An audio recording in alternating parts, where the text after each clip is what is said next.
This is the video for you if you feel like it's time. Time to stop disappointing yourself. Time to stop living below your potential and actually go achieve something. Ben Bergeron is the coach for world champion CrossFit athletes. And in his book, Chasing Excellence, he shares the secrets to becoming successful at the highest level. I've taken this book and broken it down into a simple 5-step formula that you can follow to make this the greatest comeback of your life. Let's get started with number 1. If you aren't where you want to be right now, you probably have a lot of regrets. We all know better than anybody else the ways that we've let ourselves down. I know for me, I'm my harshest critic. I mean, nobody else remembers the goals that I've failed to achieve, but I definitely do, and they haunt me. But in the end, the past is the past. We all make mistakes. Nobody's perfect. That's why our first step is to turn the page. In the book, Ben talks about how important it is for his athletes to not get caught up on their past mistakes. Even at the highest level, things happen. We all have bad moments or even bad days. If we carry these past mistakes with us into our present and future life, we're gonna doubt ourselves. And that's gonna make it very hard for us to do better next time. This is why when you relapse, it's hard to get started back. Whether it's breaking your diet or relapsing on a bad habit you were trying to quit, or just general undisciplined behavior, everyone knows that feeling of messing up once and it turns into this complete spiral. And this is because you haven't turned the page. You feel guilty or you feel like there's no point, you get hopeless because you made a mistake, and this makes it very hard for you to pick yourself back up and get started again. Acknowledge your mistakes, but forgive yourself and move forward. You can't change the past, but you can change what you do in the present. And the other side of turning the page is finding a new direction to move in. You're leaving behind an old chapter of your life and moving into a new one. You need to have a clear sense of direction about where you're trying to go. If you don't, you're gonna fall back into your old ways. So set some goals for 90 days from now, a year from now, and 5 years from now. It doesn't matter if they're perfect, they just need to be something inspiring for you to move towards. Ask yourself, if I could have whatever I wanted in blank amount of time, what would that look like? Now that you've turned the page, it's time for step 2, commitment. We recognize it in the best and brightest among us, those at the peak of their craft. It's telling yourself that you don't care how hard something is or how long it takes, you're going to give it everything you've got. Goals are great, but without commitment, you're gonna quit the moment that things get tough. And everyone thinks they understand commitment, but what does commitment actually look like? Commitment isn't a slogan or an easy habit that you add into your daily routine. Commitment is about giving everything. Are you willing to go all in on this thing you want? This is hard for people to stomach, and so they look for an easy way out. If you want a great body, it's hard to stomach the daily exercise, tracking your calories, cutting out your favorite snacks, and getting good sleep. And that's why most people don't have a great body. They don't actually want a great body. They just kind of want it, but they aren't committed. So instead of facing the work, they look for the diet hacks, the easy workouts, and the supplements to allow them to skip the work. This shit never works though. God doesn't like cheaters. On a basic level, we all understand that commitment is what creates results, but it's just hard to man up and truly commit. When I was younger, I enjoyed working out, but I was undisciplined with my diet. That meant I was kind of muscular for my age, but I was wasting a lot of potential and I still didn't have the six-pack that I wanted. Eventually, I reached the point where I had to commit. I couldn't keep fooling myself into thinking I was gonna get my dream physique just off of working out. So I decided to commit and take diet more seriously, and immediately my physique changed. By committing, I had unlocked a completely new level for myself and achieved my goal. And along with this, I felt way better about myself too, because I was doing the work instead of avoiding it. Figure out what commitment looks like for you, and here's a hint. It's gonna be something you don't want to do. If you wanted to do it, you would already be doing it, and therefore you would already have what you want. That means the results you want are hidden in the work you're avoiding. It's the sales calls you're afraid to make, or that workout that you dread doing. It's the awkward conversation with that girl you find attractive, or having the balls to cut out your toxic friends who are holding you back. Step 3. For the longest time, I avoided failure. I couldn't even stand to think about it. Rejection terrified me, and I was overwhelmed by obstacles. This mindset was really destructive for me. It meant that I never went all in on anything. It made me hesitant, and rather than face obstacles and prepare for them, I would try to avoid them and act like they weren't gonna happen. And that meant when they did happen, because they're going to,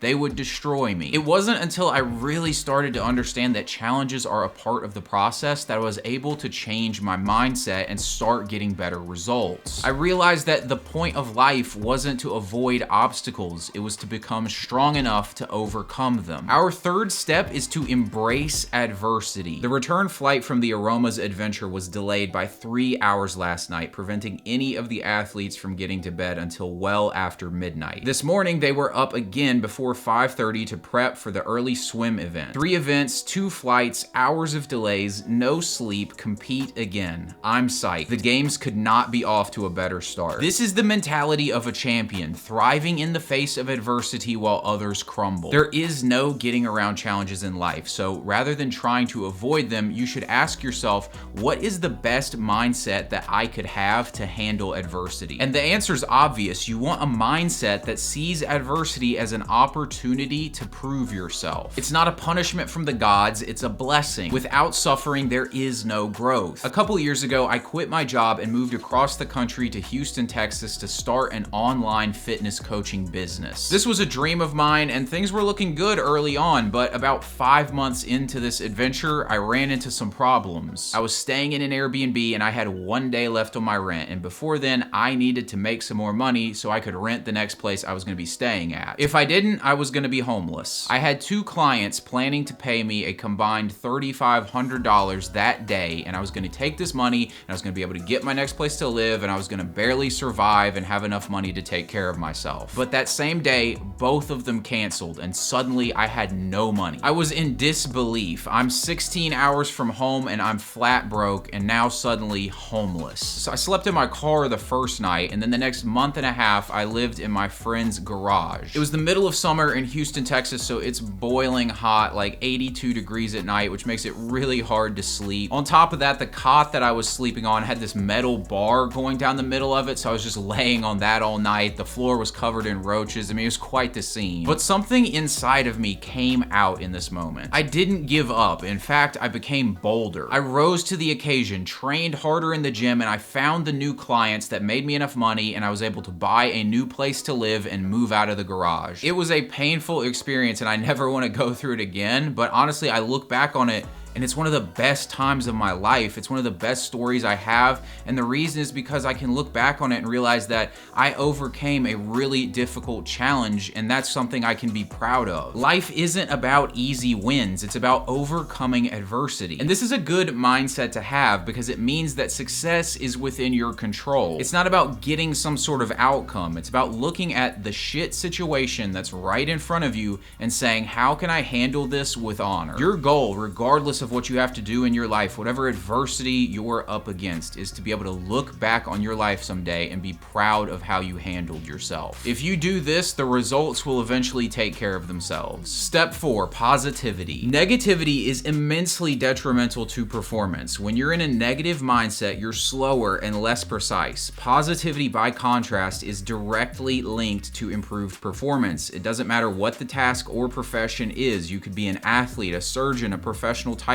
or a classical violinist. If you stay positive, you perform with greater speed and accuracy. You are better across the board. Most people focus on excuses. They look for somebody to blame and they try to find any possible way they can quit. And that's why most people don't achieve their goals. Attitude is a huge part of success. If my attitude had gone south when I was living in that garage, I would have completely fallen apart. Instead, I stayed positive and believed in myself. This allowed me to take the situation, make the most of it, and end up looking back on myself with pride of how I handled things. When you're working on changing your life, one of the best things you can do is have a daily practice to get you into a positive state of mind. For me, every morning I do a meditation and I visualize myself achieving my goals. This gets me in the right frame of mind to crush my day. Step 5, the process. The process is simple, but it's not easy. Most people don't have the character traits necessarily to fully commit to it. To have this level of dedication, to be able to activate the process and live it,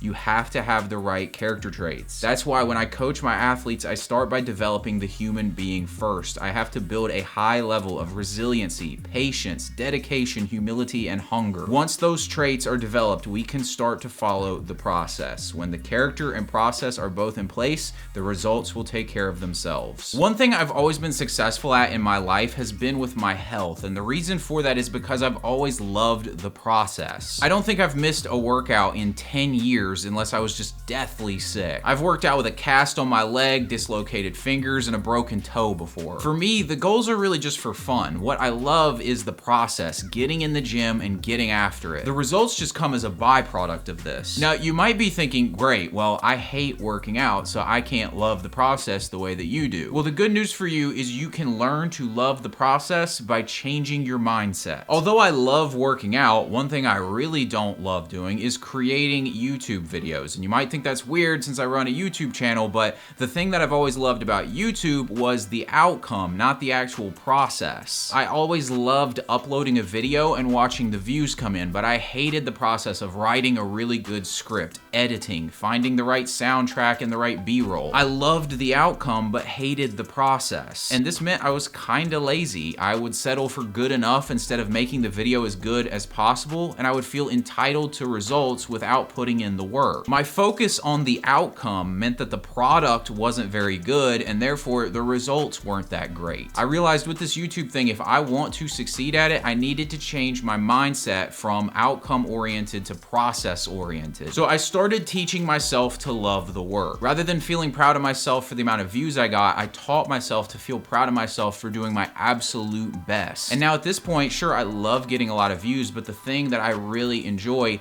is knowing that I went back and did the extra work, that I made the video 1% better when I didn't have to. The results will come with time, but I've taught myself to love the work. And you can do the same for whatever you're trying to accomplish. Realize that the point of all of this is the man that you're becoming through doing the work. All the growth and overcoming challenges that come with the process give you rewards that are far greater than any outcome. Thanks for watching, guys. I hope this video motivates you to go out there and become the best version of yourself that you can possibly be. Make sure to like the video and subscribe, and I'll talk to you later.